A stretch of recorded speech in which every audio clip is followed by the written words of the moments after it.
세상을 연결하는 뉴스 브릿지입니다. 내일부터 본격적인 명절 연휴가 시작됩니다. 이 흩어져 살던 가족들이 모이다 보면 묵혀왔던 갈등이 불거질 때도 적지 않은데요. 이 3년 만에 대면으로 맞이하는 설 명절. 가족들과 조금 더 즐겁게 어울릴 수 있는 방법을 한국가족상담연구소의 김선영 소장과 얘기해 보겠습니다.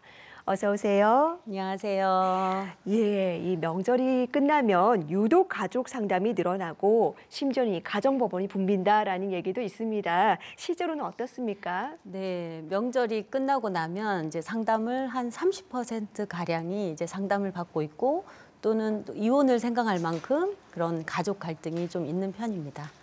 네. 그렇군요. 특히 명절에 일어날 수 있는 가족 간 갈등에는 대표적으로 어떤 것들이 있을까요? 네, 일단은 첫 번째로는 고부 갈등이 있고요. 고부 갈등은 어떻게 보면 시어머님이 이제 아들만 너무 사랑하고 좀 아들만 위하는 그런 상황 속에서 어찌 보면 며느리는 아들을 좀 이렇게 보필해주고 도와주는 어떤 역할을 해야 된다라는 그런 사고가 있기 때문에 그를 통해서 이제 아무래도 이제 고부 갈등이 생기고 시어머니에게 나도 딸이고 싶고 어떻게 보면 사랑받고 싶은 마음이 있는데 이제 아들만 생각하는 그런 마음을 경험할 때 이제 섭섭한 마음이 늘어나면서 고부 갈등이 좀 증가하는 편이고요. 그리고 이제 부부 갈등이 좀 증가하는데 부부 갈등에서 이제 아내의 입장을 보면 사실 요즘은 맞벌이 부부를 하다 보니까 그래서 이제 가족 안에서 두 사람이 살아가면서 서로의 그런 가사 부분이나 여러 가지가 서로를 이렇게 도와주고 있다가 이제 명절이 되면 이제 나도 모르게 이제 며느리는 이제 주방에서 나오지 못하고 계속적으로 일을 하고 있고 이제 남편은 집에 가면 편하게 쉬고 있어요. 그런 모습을 볼 때 이제 너무나도 섭섭한 부분이 쌓이면서 이제 아내의 갈등이 생길 수 있고 남편들은 이제 어떻게 보면 굉장히 불편한 거예요. 아내가 이제 시어머니를 싫어하고 시어머니를 굉장히 불편해하게 생각하는 그런 모습을 볼 때 이제 남편으로서 굉장히 어려움을 겪고 있습니다. 그래서 그런 갈등들이 좀 많이 있습니다.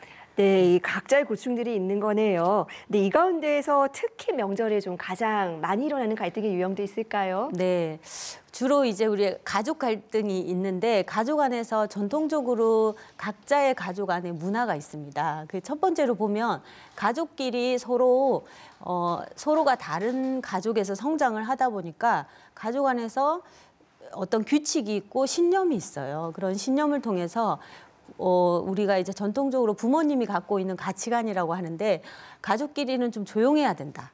그리고 말이 많으면 안 된다.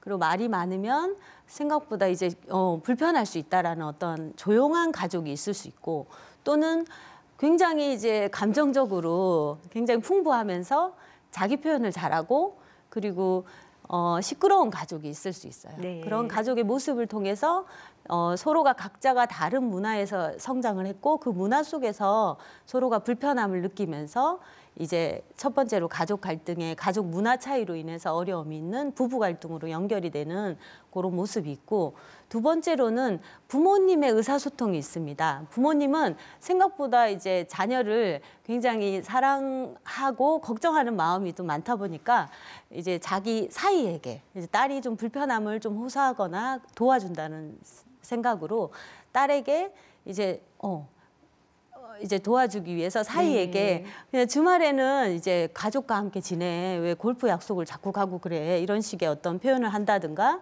그리고 이제 딸에게 잘해줄 것을 계속적으로 요구한다든가 그런 표현들을 어머님이 하거나 또는 며느리에게 시어머니가 며느리에게 저녁밥은 가족끼리 이렇게 만들어서 먹어. 그리고 이제 아침밥은 꼭 챙겨줘라는 네. 어떤 구조의 그런 표현들을 하면서 이제 부부 안에서 의사소통의 문제가 많이 있습니다. 네, 사실 명절이 굉장히 반가운 사람들이 많이 모이는 날인데 네. 이렇게 갈등이 불거지는 근본적인 원인이 뭐라고 보십니까? 네, 일단은 근본적인 원인은 사실은 이제 오랜만에 가족이 만난다고 해서 우리가 주로 행복하지 않을 수 있습니다. 가족이 서로 즐거워야 된다라는 그런 생각 자체를 네. 좀 버리면 좋을 것 같아요. 생각보다 우리가 가족들이 만난다 하더라도 그동안 어린 시절부터 묵어있던 감정들이 좀 표현이 되기 때문에 가족들이 생각보다 가깝긴 하지만 더 큰 상처를 받고 서운함을 좀 많이 느끼고 있습니다.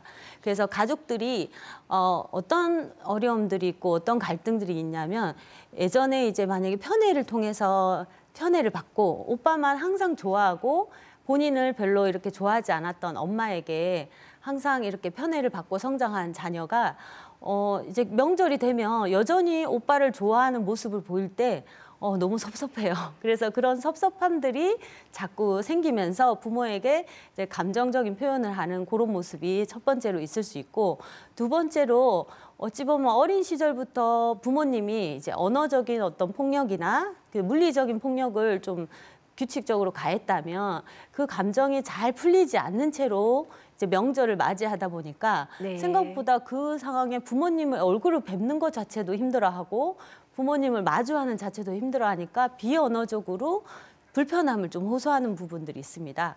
그럴 때 이제 갈등이 또 술 한 잔 먹고 이제 기분 나쁨을 표현한다든가 그런 모습이 있을 수 있고, 그리고 세 번째로는 어떻게 보면 부모님에게 굉장히 인정받고 그리고 이제 어떻게 보면 가족들이 인정받고 그리고 옆집이랑 비교하면서 성장했던 그런 모습들이 꾸준히 있었어요. 그렇기 때문에 그 속에서 부모님은 나를 인정해주고 신뢰를 해주지 않는다라는 느낌을 받기 때문에 그런 어떤 갈등들이 주로 있습니다.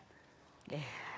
네, 그럼 명절일수록 이 어떤 원활한 의사소통이 더 중요할 것 같은데요. 가족들과 대화할 때 이것만을 기억해라 하시는 점이 있다면 좀 짧게 설명 부탁드리겠습니다. 네네. 일단 불편한 질문을 자제해야 됩니다. 그러니까 뭐 둘째는 언제 가질 거야? 그리고 집은 빨리 사야지. 그리고 돈은 잘 모으고 있지? 뭐 이런 어떤 불편한 질문을 좀 자제해야 될 것 같고요. 그리고 어찌 보면 걱정을 하는 표현이 예전 부모님들이 자녀를 사랑하는 방법이었어요. 그래서 걱정을 하면서 자녀에게 표현을 하는데 어찌 보면 본심을 좀 표현하면서 자녀에게 좀 인정하고 그다음에 칭찬하고 격려하는 표현들을 하면서 그동안 직장 다니고 아이 키우느냐고 너무 고생이 많다라는 표현을 좀 해주시면 좋을 것 같고, 그리고 너 애쓰고 있다. 네. 많이 힘들지? 수고가 많다라는 어떤, 그리고 인정하면서 위로해주고 격려해주는 표현들을 좀 해주신다면 훨씬 관계가 좀 돈독하지 않을까라는 생각이 듭니다. 네, 이번 명절은 짧아서 더 소중하니까요. 네. 이 세심한 배려와 따뜻한 말 한마디 꼭 준비해 가셨으면 좋겠습니다. 네. 오늘 말씀 잘 들었습니다. 네, 감사합니다.